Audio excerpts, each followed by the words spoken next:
মাশাল্লাহ, আল্লাহ রহমতে ২-৩ দিন পরে আজকে রোদ উঠেছে। মনে হচ্ছে যে কি শান্তি আর কি খুশি লাগছে, তাই না?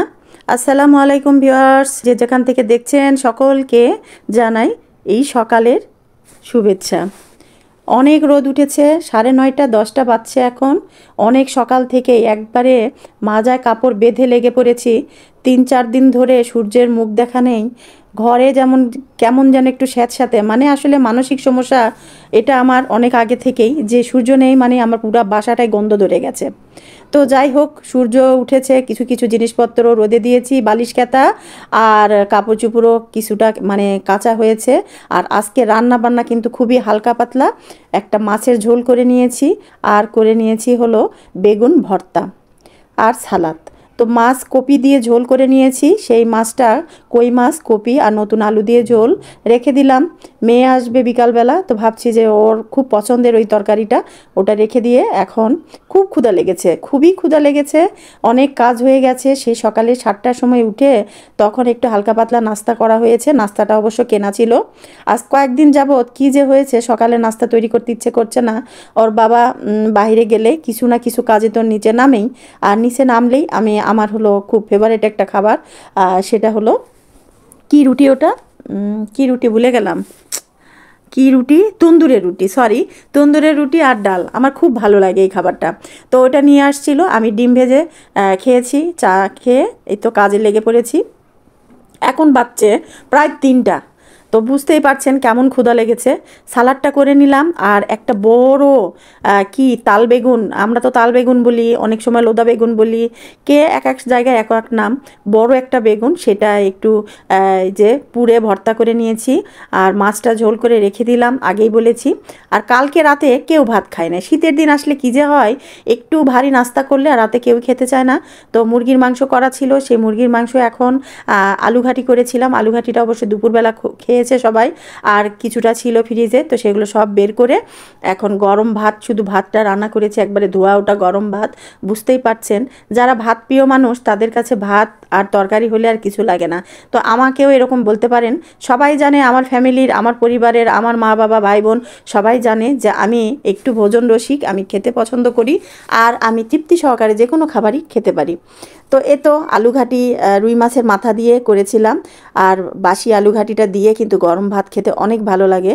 তো ওর বাবাকে বললাম, সে গোসল করে আসতে আসতে আমার আর তর্স হয়েছে না, আমি তো সালাদ করে নিয়ে বসে পড়েছি। আর এই তো শীত মানেই হলো আমার সালাদ খাওয়ার মজা। আমি তো এমনি সালাদ পছন্দ করি, বা আমরা সকলেই। তো এই এখন দেখা যাবে যে থালি ভর্তি করে সালাদ করে নিয়ে বসবো, আর তৃপ্তি করে খেয়ে উঠবো। তো বেগুন ভর্তা দিয়েই কিন্তু পেটটা প্রায় ভরে গেল। এরপরেই তো আলু ঘাটি দিয়ে একটু মানে সব তরকারি একটু একটু করে নিয়ে টেস্ট করা। তো কালকে যে আলু ঘাটি, গরম আলু ঘাটি খেতে যা ভালো লেগেছে, আজকে বাসিটা খেতে আরও বেশি ভালো লাগছে। তো এই তো রান্না খাওয়া আজকে খুব হালকা পাতলা। বাসার যত কাজ ছিল, বিয়ে বাড়ি থেকে বেড়ায় এসে কিন্তু এরপরেই মানে অতটার ফুসরত পাই নাই। কাপড় চোপড় কাচা ছিল অনেক, সেগুলো কেচে সব ধুয়ে নেড়ে দিলাম। ঘর দৌড় সব একটু ঝুল ঝেড়ে নিয়েছি। এরপরে কিছু কাপড় কাচা, কিছু রোদে দেওয়া। 2-3 দিন রোদ না উঠলেই বালিশ কাঁথার কেমন যেন একটা গন্ধ করে, যেটা আমার খুবই অশান্তিকর লাগে। তো সূর্য ওঠার সাথে সাথে সেগুলো রোদে দিলাম। ঘরে বেডশিটগুলো চেঞ্জ করলাম, সবগুলো তো আর করা সম্ভব না, একটা দুইটা করে করছি আর কি।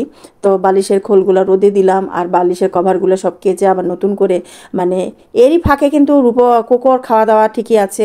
ও কিন্তু এখন মানে জেদ করে, আগে যেমন ওকে আমার ইচ্ছা মতো খাবার দিতে হতো, যে ওর একটা টাইম ইয়ে করে মানে বুঝে, এখন কিন্তু ও ক্ষুধা লাগলে ক্যামেও করে, তখনই বোঝা যায় যে ও খাবে। এখন খেতে কয়েকবার দিলাম, ও খাচ্ছে, মাঝে মাঝে ঘুরছে ফিরছে, আর প্রত্যেকটা কাজে নজরদারি করছে। মানে যেটাই যে কাজই করেন না কেন, সেখানেই সে মাথা খাটাবে এবং দেখবে, এবং সে করার চেষ্টা করবে। তো মুরগির মাংস আমার আর মানে পেট ভরেই গেছে। তো এক পিস নিয়ে জাস্ট টেস্ট করলাম, কালকেও খাই নাই, আজকে নিলাম। আর ওর বাবাকে একটু উঠিয়ে দিচ্ছি, সে আমার পরে খেতে বসেছে। আর রূপক খেয়ে নিয়েছে আগেই। আর উপকার কুকুর খাওয়া শেষ, আমরা দুজন খেতে বসেছি। প্রায় এখন আসরের আজানও দিয়ে দিল আমরা ভাত খেতে খেতেই। তো এই তো আজকে আমাদের দিনের মানে প্রত্যেকটা কাজের ভিডিও নেওয়া সম্ভব হয়ে ওঠে নাই, কারণ আমি যদি ভিডিও ধারণ করতে থাকি তাহলে দেখা যাবে সূর্য আবার কখন চোখ বন্ধ করবে, আমার কাজগুলো শেষ হবে না। এই রকম তাড়াহুড়া করে সকাল থেকে একইভাবে কাজ করে এখন যে ভাত খেয়ে উঠেছি না, এখন শরীরটা একবারে নেতিয়ে যাবে, মানে কি করবে, মাঝ করবে যে এতটা পরিশ্রম হয়েছে, এরপরে আবার পেট ভরে ভাত খেয়েছি। তো ভাবছি যে ভাত খেয়ে গোসল যেহেতু করেছি, চুলটাও একবারে ভেজা, ছাদে যাব একটু চুল শুকাতে, কোকোকে ছেড়ে দিয়ে ও ঘুরবে, আমি একটু রোদে বসবো। তো সকালে ভালো থাকবেন, সুস্থ থাকবেন, সুন্দর থাকবেন, আমাদের জন্য দোয়া রাখবেন। আর এই শীতে কে কে অসুস্থ হয়েছেন, কে কে সুস্থ আছেন, তো শীত মানেই কিন্তু এরকম ঠান্ডা লাগা, সর্দি কাশি, নানা সমস্যা থাকবে। তো প্রাথমিক চিকিৎসা যেগুলো করা যায় সেসব ওষুধগুলো ঘরে রাখবেন, কাছে রাখবেন। আর যারা গ্রামের বাড়িতে গিয়েছেন বেড়াতে, অবশ্যই বাচ্চার গরম কাপড় বা যাবেন, বাচ্চার গরম কাপড় যদি 4টা লাগে তাহলে আপনি 8টা নিয়ে রাখবেন সাথে, নিজেদেরও গরম কিছু কাপড় রাখবেন, আর এমন কিছু খাবার বা এমন কিছু ওষুধ সবসময় সাথে রাখবেন। সকলে ভালো থাকবেন, আজকে এ পর্যন্ত, আল্লাহ হাফেজ, শুভ দুপুর।